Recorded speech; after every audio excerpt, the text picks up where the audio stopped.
Welcome to the Happy Black Woman Podcast, where we're on a mission to empower women to transform their lives through personal development and entrepreneurship. We bring you all the information, inspiration, and motivation you need to create a life of happiness, success, and freedom. Now, please welcome your host, the happy Black woman herself, Rosetta Thurman. Hello, ladies, and welcome back to the Happy Black Woman Podcast. I'm your host, Rosetta, and there is a very special guest on the line with me right now, waiting to pour into you, and her name is Toni Navy. Hello, Toni. Hi, Rosetta. How are you? I am wonderful. You know, I always like to give my listeners an idea of how I met my guest. And we were just talking before I hit record about the mastermind that we were both in. We were both in Lisa Sasevich's Sassy Mastermind. A lot of you have seen me on stage and on videos and in the marketing for that. And Toni's one of the people that I've met there and really impressed by her spirit and her poise, and have just found time to reconnect on this interview. So cool to have you on the show where we can record our reconnecting conversation. Absolutely. Yeah. So Toni is an expert in helping entrepreneurs skyrocket their business success. And, you know, in your own words, Toni, how would you put it? What is the work that you do? Tell us a little bit about it. You know, as a business strategy expert and just recently in the last year got a chance to become a #1 best-selling author, for me, it's all about working with an entrepreneur to do, I would say, 3 main things. One is nailing their marketing messages, because it's all about how you position yourself so that you can get yourself out there to be able to build a trusted relationship to make more sales. But the second thing would be being able to leverage key systems or tools or automation, whatever system you want to put in place into your business, being able to utilize systems, because as entrepreneurs, you know how it is, Rosetta. You and I, we may not have these huge teams, but you can use different processes or systems or different tools that they have that anybody can afford, free or very, very low cost, to be able to help your business operate more efficiently and effectively to make more money. So whether it's nailing their marketing message or using systems to be able to grow their business and putting the right plan in place, those are the 3 core things that I will help an entrepreneur to market themselves, but also to be able to make more money doing exactly what they love. Yeah, cool. Well, of course, my next question is always, that sounds really interesting, and I have so many questions to ask you about how we could do that. But how did you get into this industry? How did you end up supporting entrepreneurs and being in this work? You know, Rosetta, I think for me, it was kind of weaving my corporate background. I come from corporate and come from the operations, HR, being an HR director, being a VP of operations for small companies and managing their operations. But then when you kind of come out and doing your own business, a lot of times you're doing or consulting in the same thing that you did for corporate. And so I did do that, but I wanted to weave myself into doing what I love, the pieces that I love most. So that even though I have an HR background, I have a marketing background and ops, I really love the speaking, training. I mean, that's out of every job I've ever done, I've always had a training or a speaking component to it. So I basically started consulting, but realizing, you know what, I can't just be a dollar, work for hire. I can't just trade dollars for hours for the rest of my life. So how do I build a business that I actually love to do every single day, whether, I'm vacationing or otherwise, it really doesn't matter. But that, it's something that can keep maintaining itself, even if I'm resting or relaxing. And so that's what kind of helped me to say, okay, I know I love training and coaching.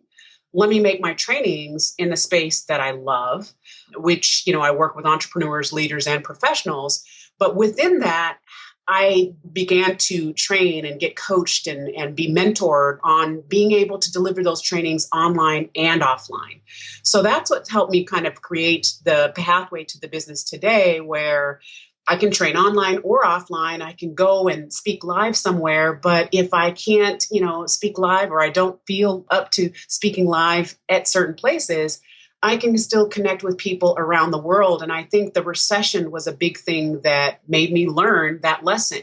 Never allow your small business, because all those contracts from a corporate standpoint, the first thing that they cut is training and coaching. So that was a hard lesson for me, Rosetta.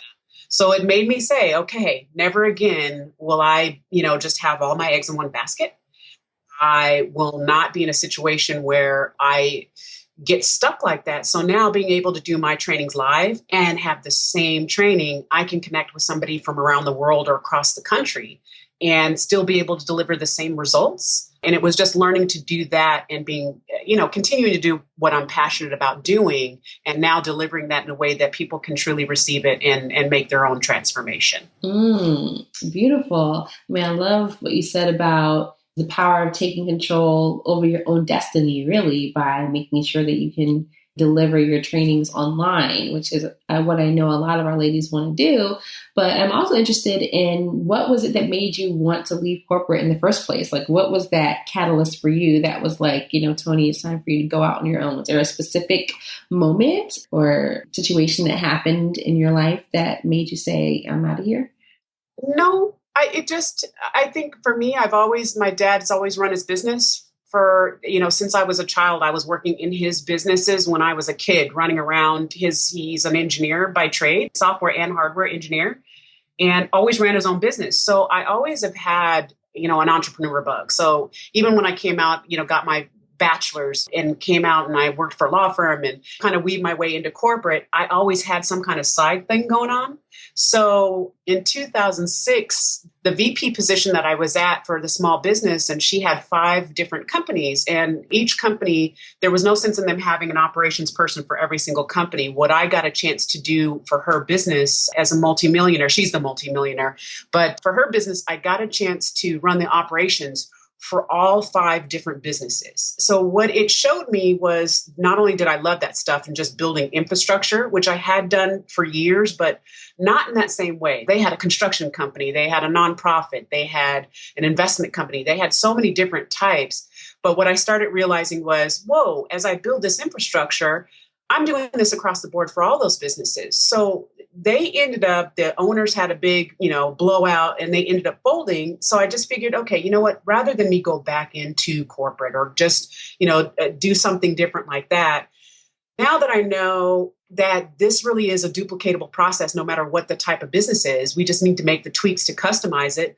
Let me just start hitting some of those small contracts and start building my own book of business from that vantage point. So that was kind of like what made me say, okay, let me let this go. But I always knew I was going to run my own business at some point. Yeah. Beautiful. So in that vein, systems and infrastructure is not most entrepreneurs' strong point. I mean, it's the part that we hate to do because we want to create, we're the visionaries, we want to implement, we want to see things happen, but not so much on the back end. So right.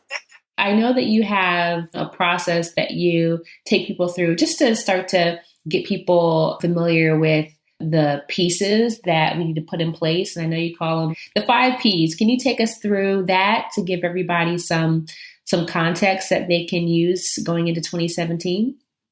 Absolutely. The 5 Ps of business success is one of the concepts that I created because it doesn't matter who I'm talking to or what business. These 5 Ps are what you see that make any business successful. And so those 5 Ps, I'll give them to you and then just give a quick snippet of each P. But the 5 Ps are your plan, your people, the promotion, and your processes that drive profitability. And so I'll say that again, your plan, people, promotion, and the processes that drive profitability. And for me, in coaching or just talking to anybody, just even having this conversation with you, the first thing I'm sitting down doing is saying, okay, where are you at with these 5 areas? Because if there's something going on with somebody's business, the moment I ask them where are they at with those 5 areas, what do they have in place right now, I'm immediately, and even you listening or your listeners listening, you're able to tell exactly where somebody's business is at just by looking at those 5 key areas. And then, okay, you know what? You've got your profitability on point. What are we doing to grow your business? Okay, you're having some troubles with your profitability. How are you marketing? What's going on with your planning? What's going on with the promotion? All those things dovetail into, for me, those 5 core areas. So when we talk about plan, whether it's just looking at how you plan your business, what's the vision, the direction, some of your goals for your business and how you break that down into actionable steps. That's what we walk through in regards to the plan. Do you have that strategic, but also that day-to-day active operational plan that helps you just get things done? And are you making sure that you're getting the right things done that will help promote profitability in your business? The second, like I said, plan, that's plan. But for your people, a lot of us, right, we talk about people, and as entrepreneurs, we think, oh, we really don't have people. We can't afford to hire somebody. But the truth, Rosetta, is we always have people in our business, period, because whatever services you have, if you have, your phone service, if you have, an online product or a program like, we have Kajabi or we have whatever tools, automated systems, those are still people that function in your business because you still have to deal with support. If you have an email engine, how do you get those things done? So look at the people you have and are they profitable for you? Are they working effectively? Are those services effective for your business? And do you have the right services in place? The third is what I said, plan people, your promotion. Are you marketing? What kind of marketing are you doing? And are you able to leverage some tools to help you consistently be out there when you're one person or you're maybe a few people? What tools are you using to consistently market your business so that you can keep building those relationships that turn into sales over a period of time? And then the process is, no matter who you are or what you're doing, the more effective you have as far as processes set up in your business. And I don't mean just, oh, we have a process for that. I mean, can you pull it up? Is it written? Is it automated? Whatever, even if it's written and it's manual, great, you have a process. All those things are things that you put in place to create that engine that provides the profitability of your business, whether it goes up or whether it goes down. You can refine all those 5 key areas to build a more profitable company. I love that. It really gives a great framework as to what we should be thinking about. But it also makes me think, are there different benchmarks as you're looking at different business owners, different benchmarks depending on where you are in your evolution as a company? I mean, I have to think that a startup will have different benchmarks in each of those P's versus someone who's been in for 3 years, 5 years, 10 years. What would you say maybe there's specific pieces of the P's or which P's are the most important for someone who's just starting out as a startup, solopreneur, just came up with an idea and a product or a service that they want to get out there? What's most important from those 5? Woo, now that's something. I'm going to answer that in a hybrid. I'm going to give you a hybrid answer because to me, whether you're starting the business or otherwise, or you're growing the business, they're all important. It's just to what degree of detail that you need to delve into them.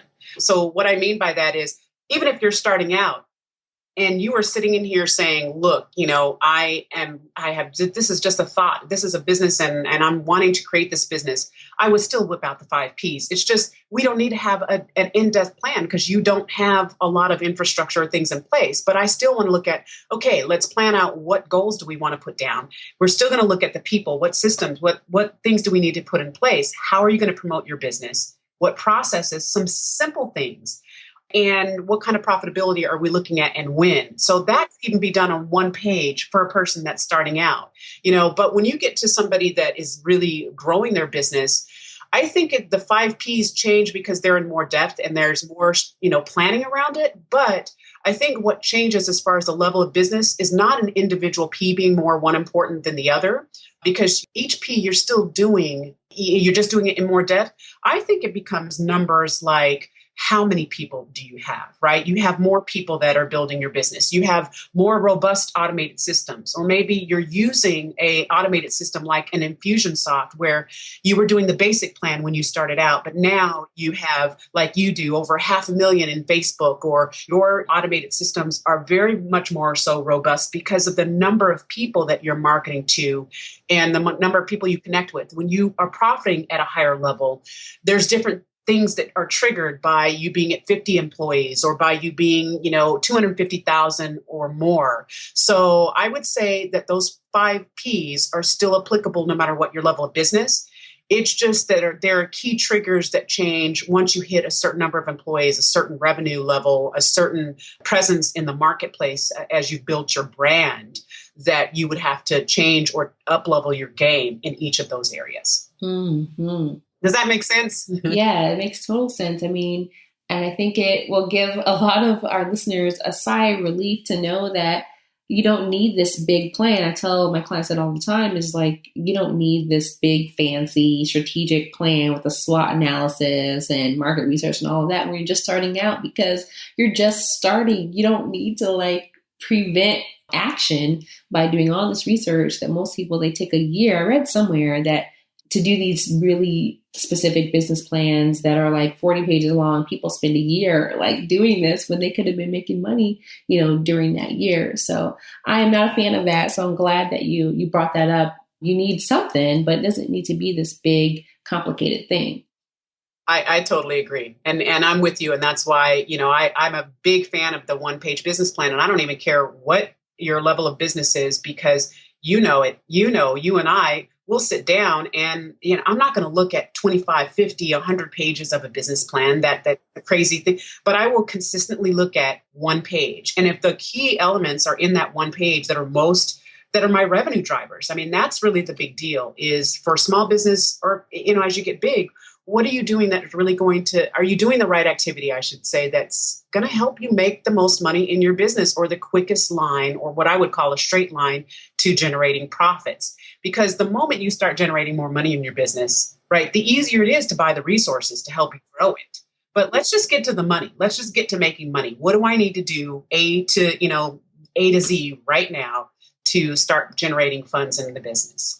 Yeah, well, that's a great question. I mean, for someone asking themselves right now, going into 2017, like, what is that number one thing that most entrepreneurs overlook or they overcomplicate, that you end up telling a lot of your clients, like, just focus on this and we can start making some money. What would be that one thing?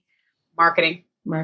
You are in the business of sales, period. And I know people hear that, but they get so caught up because people do not want to market themselves, or they have a challenge, right? And that's why I focus on nailing your marketing messages, because the biggest thing I will have people come up is, I just don't know what to say about myself. I don't know how, so if you don't know what to say about yourself, how do you nail your marketing? My thing is, how do you nail your marketing message so that you can communicate who you are, what you do with confidence? If you can do that, then all of a sudden, if you have your product, every single time, I know what I'm going to say about this product and service, how it helps people. Who am I? Why should you trust me? My whole platform is based upon small business football marketing, how to get up 100 yards up that football field to make a touchdown. They start out at the 20-yard line, where people get to know and like you. The 50-yard line, people get to, the 20-yard line, you start out with your marketing message. The 50-yard line is where people get to know and like you. The 20-yard line on the other side is where people get to respect and trust you. The red zone is where you're negotiating the deal. And the touchdown is not a touchdown until you've, exchanged money, you started work. Well, if you think through 100 yards up the football field, a lot of times people stop at the 50-yard line. You went to a networking event, right? You started out with your marketing message. You went to the networking event, but you didn't follow up. You didn't continue to connect. Well, a lot of times it takes 7 to 12 touches to stay connected with somebody, for them to build trust that says, okay, when I am ready to buy this product or service, then you are the person I want to buy it from. Well, if you stop marketing to them, you stop connecting with them, then you're at the 50-yard line. You're not going to make those touchdowns that you need to consistently make. So if they can literally, that straight line, have those marketing messages at each stage in the game, you continue to make sure you have some things in place so that you can, build a list and follow up with those individuals. And you're continuing to get out there. That's what builds that trusted relationship to help you make more sales. So rather than you putting yourself out there to 50,000 people, or not putting yourself out there at all, if you started with 100 people, or, the chambers, or wherever you choose to go to market yourself, but you consistently build relationships with those individuals, and they should be in your target market. If you have your marketing message down, which says, hey, here's who I am, here's the product, here's why I know it works and how it transforms people's lives, just that one product. when they continue to see over and over and over again, you and your brand and that this product works and they can believe in that, that's what helps them build that trust so that you can start making those sales. Yeah. Yeah. I see that all the time, that most people starting out, especially women, and especially Black women in our tribe, we've never done this before for most of us. And we're just not aware of how much tenacity and perseverance it takes to get, your first, your second, your third, your fourth sale, to make it into something that is consistent, where you can do your business full time and leave your job and all of that. And I love that you said, it takes multiple touches. And I really love the football metaphor, because it does often feel like, driving down the field with that ball. And is it going to happen? Is the person going to, say yes? Are they going to say maybe? Are they going to say later? That is the life of an entrepreneur all the time. And that's the part that so many of us don't like. You just want to go straight to the touchdown, but there's a lot of work in between. But it is so rewarding once you get it going.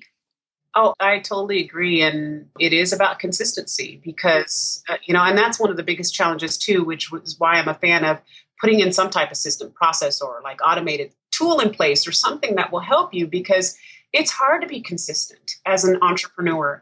But, if you have some videos, or if you have blog posts out there, or if you're not well networked but you have some things out there that continue to market for you, it makes it easier for you to consistently get up the football field, because all of a sudden you have something, over here that you can send somebody, or you can continue to connect with them and they can hear different points of view, whether it's testimonials or your view on this or that, or a podcast that you're on, or an interview that you've done, or a book. Those things become your, system or part of your process to keep moving a prospect up the football field to make a touchdown. So I totally agree with you. And it's so exciting to see what you've done, not only helping women in the community, but also as African-American women, helping people recognize this is that thing that, you have to keep pushing forward with. It is a game of inches. And how do you continue to move that torch forward? Yeah, totally. I mean, there's so many great tools now that help us do this. I love that you mentioned the automated piece that can help us with our videos, with our podcasts, with all the things that we're doing. Once you get it going, it keeps working for you. And I love talking about tools. So speaking of tools, what is for you, what I always tell people is it's so important for us to walk our talk, practice what we preach, right? And so we're helping our clients. At the same time, we have our own tools that help us stay on track. So what's something that you do or a tool you use to stay focused and productive in your business so you can show up for your clients? Wow. You know what, Rosetta? And you're going to say tool, and I know that there are millions of them out there as far as a true automated tool. But can I just tell you, one of the best tools that I use, it is not automated. Can I tell one that's not automated, or do you want one of my favorites? No. It could be, give us both. Okay, so I'll give you both. The first one that I use daily, you will not believe. When I used to work at a law firm years ago, they have they're not Pentaflex folders, but it's like this folder that has like maybe 4 or 5 different tabs in it. It's one folder that has 4 or 5 different tabs in it. I live by that. All my most important documents, things that I need to review every day, that's where they live. Because I can take it with me anywhere. I can jump up. If somebody's power goes out, I'm not stuck to something electronic. I can still see my day actions, my plans, keep my mind focused on what needs to be done. So that is the lifeblood as far as a tool that keeps me on point, because there's so many different things when you're running a business that you have to be thinking about. And I think I would say the next best system or tool that I use is the Google platform. Their Google Share, that whole little share drive, that whole concept. Yeah. I mean, day and night, because if there's documents, if there's information, processes, things, procedures, anything that I'm doing that I need to either back up that, because your intellectual property in a business is like one of the most critical things that you can continue to own. If you lose that, my whole entire business could go down just as a result of that loss. But also in communicating with people, I can give a certain amount of access to people I'm working with and resources around the world in seconds. And so that time for me is huge, because if I'm dealing with a client and I need to get them access to information immediately without having access to my world, and it's not all the time that you have the ability to email a huge file or a document, something that we need to work on together as a team, I can immediately do that utilizing the Google Drive, Google Hangout, that whole Google platform. It gives you access. So those are two huge ways that help me keep track of what I'm doing, but also help me work more effectively with my team and my clients, no matter where they are.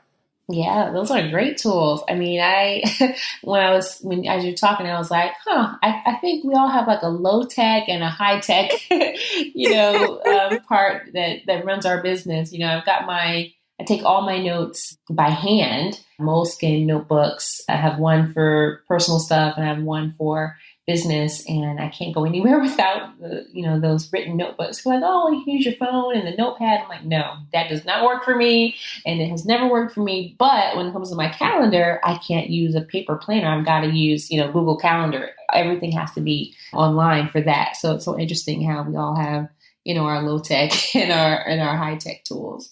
And we are the same in that way, because I love that. I have got those journals, just like my son, those college journals. That's exactly what I use. I'm with you. Yeah. Cool. Toni, I always ask my guests too, we have a running list of book recommendations, so as you have built your business and really grown in your ability to serve your clients, what's one book that has really inspired you along the way? You know what? That's interesting. I would say Joel Osteen's Becoming a Better You. I know that that's not a businessy book, and I can give you one of those too. But I think that when you build a business, there really is a journey of self that you are taking, because you find out more about yourself than ever before. And how do I refine myself and become a better person as I serve my customers, and as I try, to walk that line of excellence, knowing that I'm going to screw things up, and I'm human, but I still want to be a better person. And how do I do that and build a business and truly present who I am to the people that I work with? Because I really want to be able to enjoy the people I work with versus attracting people that, you have to kill yourself over, and it's not worth it. So that's really one of my favorite books, because it has been a journey for me of making sure that I do that and stay true to myself as I'm serving my customers and clients in my business and outside. Mm-hmm. Yeah, totally. I love when, we talk about that intersection, because it is so much you that's in the business. People always say, well, how can I separate my business from my personal? And I always tell people, you can't. I mean, it's you. Everything in your business is you. It's not two Rosettas. It's one Rosetta. And right now I'm doing a business, an interview for my podcast, but who I am is who I am. And so I love, when we get those recommendations, because it just drives home the point that we always have to be working on ourselves. And I think that's you're the first person who recommended that book. We have some that, people say all the time, Think and Grow Rich and The Alchemist. And so I love, the ones that we haven't heard of before. So thank you. Absolutely. Absolutely. Cool. The time has just really flown by that we've been talking today. And I love when I can talk to business strategists and try to distill down to the number one tip that you could give to all of our beginner entrepreneurs who are listening. And really, our audience of happy Black women, we want to be happy, successful, and free. And part of that is not having to work for someone else and having our own business. But in the beginning, it's so hard for so many of us to just have confidence and take that first step. So knowing what you know now, what would be the number one piece of advice you could give that woman who is, really wanting to do it? Like her foot is almost on that stair to start the process, but there's just a little fear and trepidation there. What would you tell her? I would tell her, Rosetta, because that's a phenomenal question. I would tell her the typical what everybody says, which is you do need to go for it. If you're passionate about it, go for it. But what does that really translate into? And the truth is not only would I say, yes, go for it, but what I would say first is if you're going to go for it, which I'm a sole believer in doing that because I've done it for so many years, right? Having my side business, a business on the side, is go for it in a way that you're able to maintain your livelihood and build it so that it grows until it surpasses your livelihood and you can truly depend on that business.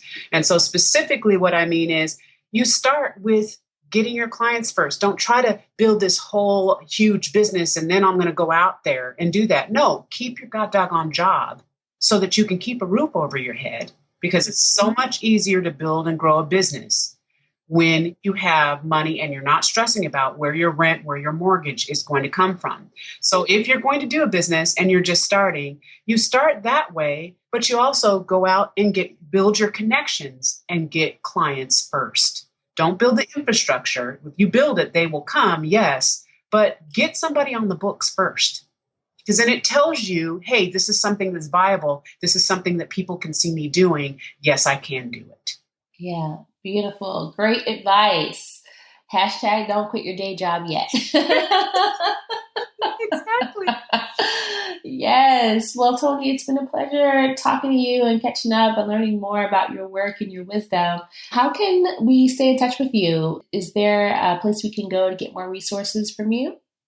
Absolutely, and would love it if you actually would like to download. I have a special guide just for your listeners and my ideal clients that really want to build a business or even to grow their business to the next level. And it is called the 5 Ps of Business Success. And it's a free bonus guide and it's a quiz. And there's a little assessment in there that will give you that starting point that they can download right away. All it takes is just their name and a quick email.